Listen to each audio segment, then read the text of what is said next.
15 जून 2015 रात के ठीक 12 बजे पूरा जगन्नाथपुरी शहर अंधेरे में डूबा हुआ था। लेकिन यह कोई साधारण बिजली कटौती नहीं थी। यह फैसला सोच समझ कर लिया गया था और इसका कारण भगवान जगन्नाथ मंदिर के गर्भगृह में एक बेहद गुप्त और रहस्यमयी प्रक्रिया चल रही थी। उस रात भगवान कृष्ण का असली दिल प्राचीन मूर्ति से निकाला जा रहा था और उसे एक नई मूर्ति में स्थापित किया जा रहा था। पूरे शहर को अंधकार में रखना इस प्रक्रिया का एक अनिवार्य हिस्सा था और इसे देखने वाले एकमात्र व्यक्ति ने जो खुलासा किया वो आपको झकझोर कर रख देगा। लेकिन सवाल ये है कि आखिर ऐसा क्यों किया गया, और सबसे बड़ा सवाल, क्या वाकई भगवान कृष्ण का दिल 5000 साल से भी ज्यादा समय तक संरक्षित रह सकता है, या यह एक प्राचीन उन्नत उपकरण है जो मांस और मांसपेशियों से नहीं बना। जगन्नाथ मंदिर के नियम और कानून इतने सख्त है कि इस पवित्र स्थान में पूर्व प्रधानमंत्री इंदिरा गांधी, रविंद्रनाथ टैगोर, अंबेडकर और महात्मा गांधी जैसे बड़े व्यक्तियों को भी प्रवेश की अनुमति नहीं दी गई। लेकिन ऐसा क्यों? और 500 साल पुराने भविष्यमालिका ग्रंथ में इस मंदिर के बारे में ऐसा क्या लिखा गया है जो कहता है कि जब यह मंदिर पानी में डूबेगा तब पूरी दुनिया का विनाश होगा? आखिर वह दिन कब आने वाला है? और यह भी कहा जाता है कि लगातार 800 सालों से जगन्नाथ मंदिर में हर दिन ध्वज बदला जाता है, लेकिन अगर किसी दिन यह ध्वज नहीं बदला गया तो मंदिर 18 सालों के लिए बंद हो जाएगा। आखिर इसके पीछे का रहस्य क्या है? और एक और बात, मंदिर के मुख्य द्वार से प्रवेश करते समय 22 सीढ़ी पार करनी होती है, लेकिन इसमें से तीसरी सीढ़ी पर पैर रखना सख्त माना है। ऐसा क्यों? इन सभी प्रश्नों के उत्तर और जगन्नाथ मंदिर का पूरा इतिहास, साथ ही इसे जुड़े 15 ऐसे रहस्य जो विज्ञान और आस्था दोनों के नजरिए से आपको चौंका देंगे। तो आइए शुरू करते हैं इस अद्भुत और रहस्यमयी डॉक्यूमेंट्री को, जो आपको जगन्नाथ मंदिर की परंपराओं, अद्वितीय वास्तु, कला और अनसुलझे रहस्यों की गहराइयों में ले जाएगी। जगन्नाथ मंदिर भारत के ओडिशा राज्य के पुरी शहर में स्थित है और इसे दुनिया के सबसे रहस्यमयी मंदिरों में से एक माना जाता है। जगन्नाथ का अर्थ है जगत के स्वामी। बद्रीनाथ, द्वारिका और रामेश्वरम के साथ जगन्नाथ मंदिर हिंदू धर्म के 4 पवित्र धामों में से एक है। इस मंदिर का उल्लेख प्राचीन ग्रंथों जैसे ब्रह्म पुराण, नारद पुराण और गंध पुराण के उत्कल खंड में मिलता है। ऐसा माना जाता है कि यह मंदिर सदियों की शुरुआत से ही अस्तित्व में है और इसकी दिव्यता आज भी भक्तों को अपनी ओर आकर्षित करती है। जगन्नाथ मंदिर का सबसे बड़ा और सबसे अनसुलझा रहस्य है ब्रह्म पदार्थ, जिसे भगवान श्री कृष्ण का हृदय भी माना जाता है। यह ऐसा रहस्य है जो सदियों से भक्तों और वैज्ञानिक दोनों को हैरान करता आ रहा है। आइए जानते हैं इस दिव्य रहस्य की पूरी कहानी, जहां आस्था और विज्ञान एक दूसरे से टकराते हैं। हर 12 साल में जगन्नाथ मंदिर में एक विशेष और रहस्यमयी परंपरा निभाई जाती है। इस प्राचीन परंपरा के तहत भगवान जगन्नाथ, बलभद्र और सुभद्रा की लकड़ी से बनी पुरानी प्रतिमाओं की जगह नई प्रतिमाओं को स्थापित किया जाता है। लेकिन इन पुरानी प्रतिमाओं में मौजूद एक दिव्य तत्व को संभालकर नई प्रतिमा में स्थानांतरित किया जाता है। इसे ब्रह्म पदार्थ कहा जाता है। यह रिचुअल इतना पवित्र और गुप्त होता है कि इसे निभाने के लिए कई कड़े प्रबंध किए जाते हैं। इस रात पूरे शहर की बिजली पूरी तरह काट दी जाती है। हर जगह अंधेरा कर दिया जाता है। मंदिर की सुरक्षा सीआरपीएफ के कमांड में रहती है और किसी भी व्यक्ति का मंदिर के अंदर आना जाना सख्त मना होता है। इस प्रक्रिया को केवल मंदिर के मुख्य पुजारी ही संपन्न करते हैं, लेकिन उन्हें भी ब्रह्म पदार्थ को देखने की अनुमति नहीं होती। इसलिए उनकी आंखों पर पट्टी बांधी जाती है और हाथों में मोटे दस्ताने पहनाया जाता है। यह सब इसलिए ताकि वे ना देख सके और ना ही महसूस कर सके कि ब्रह्म पदार्थ वास्तव में क्या है। कुछ पुजारियों ने अपने अनुभव साझा करते हुए बताया है कि जब मैंने इस ब्रह्म पदार्थ को छुआ तो मुझे एक अनोखी और शक्तिशाली ऊर्जा का अनुभव हुआ। ऐसा लगा जैसे मेरे हाथ में कोई जिंदगी थी जो किसी खरगोश की तरह उछल रही थी। लोगों का मानना है कि ये ब्रह्म पदार्थ और कुछ नहीं बल्कि भगवान श्री कृष्ण का धड़कता हुआ दिल है, जो आज भी 5000 सालों के बाद जीवित है। हम सबके मन में यह सवाल जरूर उठता होगा कि आखिर भगवान श्री कृष्ण का हृदय यहाँ कैसे आया और क्या यह सचमुच संभव हो सकता है? इस अद्भुत रहस्य को समझने के लिए हमें समय के पहियों को घुमाना होगा और जाना होगा, यानी करीब 5000 साल पहले, जब भगवान श्री कृष्ण ने अपनी लीला समाप्त कर इस पृथ्वी से विदा ली। महाभारत युद्ध के बाद कुरुक्षेत्र की धरती पर फैले लाखों शव और कौरवों की विनाश ने हर व्यक्ति को हैरान कर दिया। इसी विनाश के लिए गांधारी ने भगवान श्री कृष्ण को दोषी ठहराया। अपने 100 पुत्रों की मृत्यु के शोक में डूबी गांधारी ने कहा, हे कृष्णा, जैसे मेरे पुत्र का वंश समाप्त हो गया, वैसे ही तुम्हारा यादव वंश भी आपसी लड़ाई में नष्ट हो जाएगा और 36 सालों में तुम्हारी द्वारका नगरी समुद्र में समा जाएगी। 36 वर्षों के बाद गांधारी का यह श्राप सत्य साबित हुआ। यादव वंश में आपसी झगड़े और क्रोध में लिपटे यादवों ने एक दूसरे को मारना शुरू कर दिया। इस घटना के बाद द्वारका समुद्र में डूब गई। यह अविनाश स्पष्ट संकेत था कि भगवान श्री कृष्ण का पृथ्वी पर समय समाप्त हो चुका है। भगवान श्री कृष्ण जंगल की ओर चले गए। वह एक पीपल के पेड़ के नीचे ध्यानबंद हो गए। तभी जरा नामक एक शिकारी ने उन्हें हिरण समझकर तीर चला दिया। तीर उनके पैर में लगते ही जरा को अपनी गलती का एहसास हुआ। वो माफी मांगने भगवान के पास पहुंचा। श्री कृष्ण ने मुस्कुराते हुए कहा, डरो मत, ये सब मेरी लीला का हिस्सा है। त्रेता युग में तुम राजा बने थे, मैंने राम अवतार में तुम्हें छल से मारा था और अब उसी कर्म का परिणाम है कि आज तुम मेरे लिए मृत्यु का माध्यम बने हो। इसके बाद श्री कृष्ण ने योग निद्रा में लीन होकर इस भौतिक संसार को त्याग दिया। जब अर्जुन को इस दुखद समाचार का पता चला तो वह तुरंत पहुंचे और भगवान का अंतिम संस्कार किया।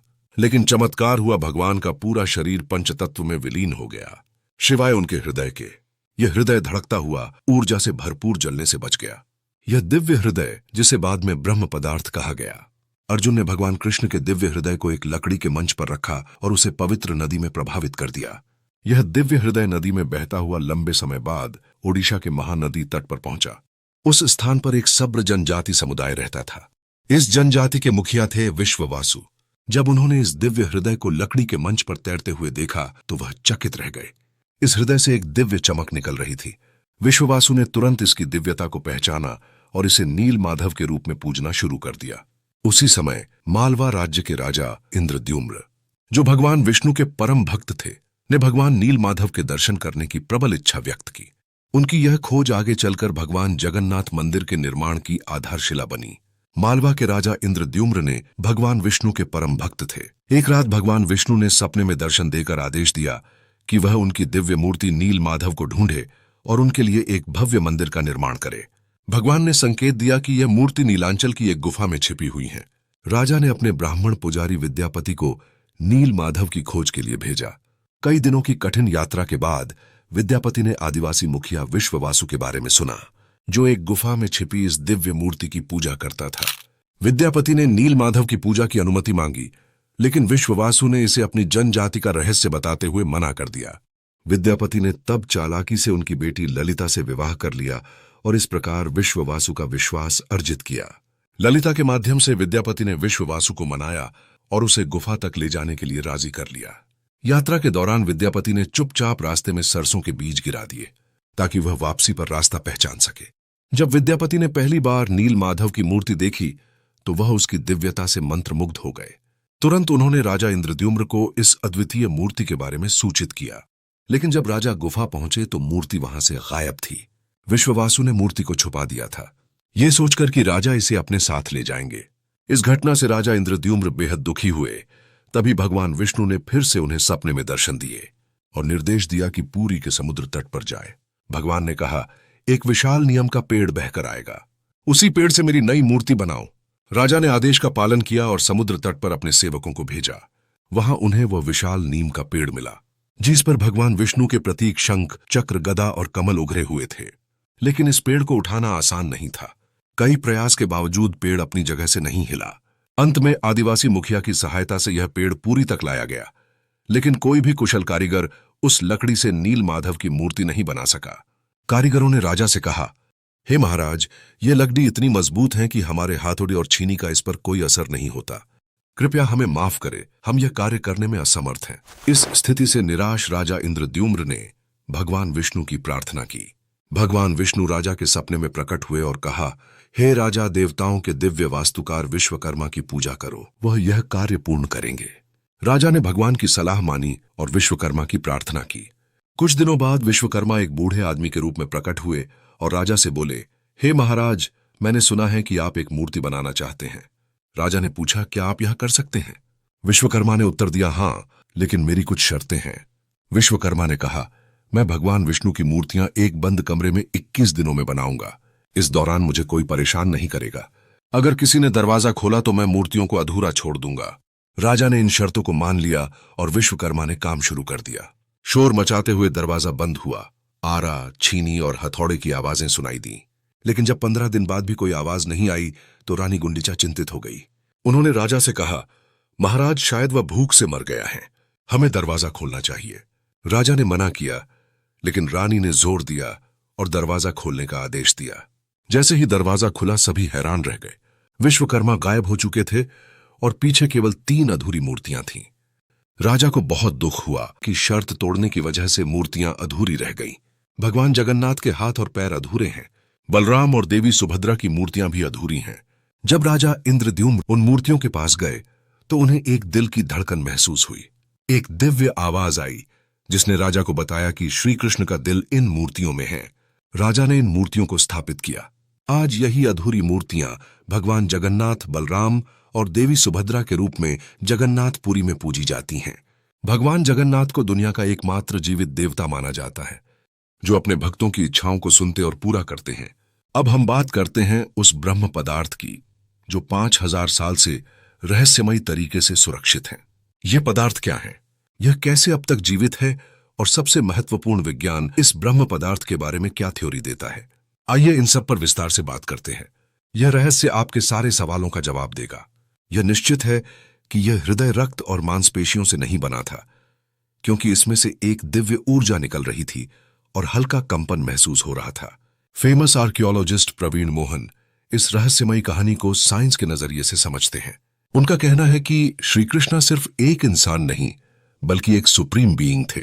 उनके पास ऐसी प्राचीन शक्तियां थीं जो आज की मॉडर्न साइंस के लिए भी अज्ञेय है। थियरी के मुताबिक ब्रह्म पदार्थ, जिसे नील माधव या श्री कृष्ण का दिल कहा जाता है, असल में एक आर्क रिएक्टर है। यह एक ऐसा डिवाइस है जो भयंकर स्तर की ऊर्जा उत्पन्न करने की क्षमता रखता है। इस थियरी के जरिए वह जगन्नाथ मंदिर के रहस्यों को समझाने की कोशिश करते हैं। उन्होंने बताया कि जगन्नाथ की मूर्तियां लकड़ी से बनाई जाती हैं, क्योंकि लकड़ी इलेक्ट्रिसिटी कंडक्ट नहीं करती। यह ब्रह्म पदार्थ से उत्पन्न ऊर्जा को नियंत्रित करने का एक तरीका है। करीब 50 साल पहले एक व्यक्ति ने दावा किया था कि उसने इस दिल को देखा था। उसने कहा कि यह दिल चांदी जैसा तरल बहा रहा था और यही तरल लकड़ी को कमजोर कर देता है। यही कारण है कि हर 12 साल में मूर्तियों को बदलना पड़ता है। उस व्यक्ति ने यह भी दावा किया कि दिल को जब प्रकाश में लाया गया तो यह चक्र की तरह घूमने लगा और जोर से वाइब्रेट करने लगा। उसने कहा कि यह दिल अष्टधातु से बना है। इसके अलावा जब इस ब्रह्म पदार्थ को मूर्ति से बाहर निकाला जाता है तो यह सक्रिय ना हो जाए। इसे रोकने के लिए पूरी शहर की बिजली बंद कर दी जाती है। यह प्रक्रिया आज भी वैज्ञानिक और श्रद्धालुओं के लिए रहस्यमयी बनी हुई है। यह ब्रह्म पदार्थ यानी भगवान कृष्ण के हृदय का रहस्य, जिसे आज तक विज्ञान भी पूरी तरह से सुलझा नहीं पाया है। अगर आपको ऐसे ही रहस्यमय और पौराणिक वीडियो देखना पसंद है तो चैनल को सब्सक्राइब अभी करें और कमेंट में जय श्री कृष्णा जरूर लिखिए। मिलते हैं ऐसे ही कोई और वीडियो में।